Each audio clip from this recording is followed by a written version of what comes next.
नागपूर महानगरपालिकेच्या सार्वत्रिक निवडणुकीनंतर आज सत्तेचं चित्र अधिक स्पष्ट झालं।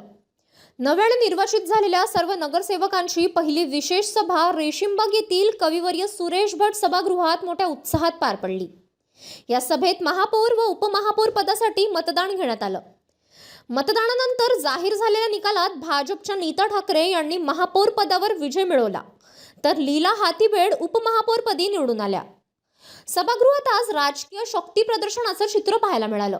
काँग्रेसच्या नगरसेवकांनी हातात संविधान घेऊन लोकशाही मूल्यांचा संदेश दिला, तर भाजपच्या नगरसेवकांनी जय श्रीरामच्या घोषणांनी वातावरण भारावून टाकलं। संपूर्ण कार्यक्रमादरम्यान कायदा सुव्यवस्था अबाधित राहावी यासाठी पोलिसांचा कडेकोट बंदोबस्त ठेवण्यात आला होता।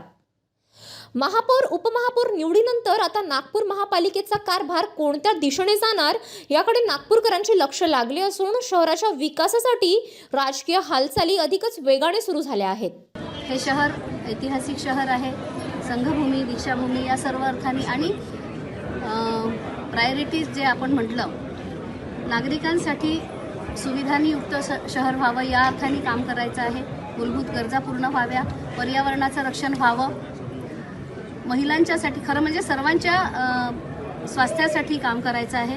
त्यातल्या त्यात महिलांसाठी काही विशेष गोष्टींचं लक्ष दिलं पाहिजे या अर्थाने देखील काम करायचं आहे। आपल्याला सर्वांना खूप मनापासून धन्यवाद देते। आज पहिल्यांदा आपली या अर्थाने भेट होते आहे। शहरासाठी चांगलं काम करायचा मानस आहे। निश्चित आपल्या सगळ्यांचं सहकार्य लाभणार आहे आणि परत आपल्या सर्वांच्या आणि शहराच्या ज्या सूचना येतील आणि भारतीय जनता पक्षाचा जो अजेंडा असेल त्या अर्थाने नागपूर शहर चांगलं सुंदर करण्याचं काम करणार।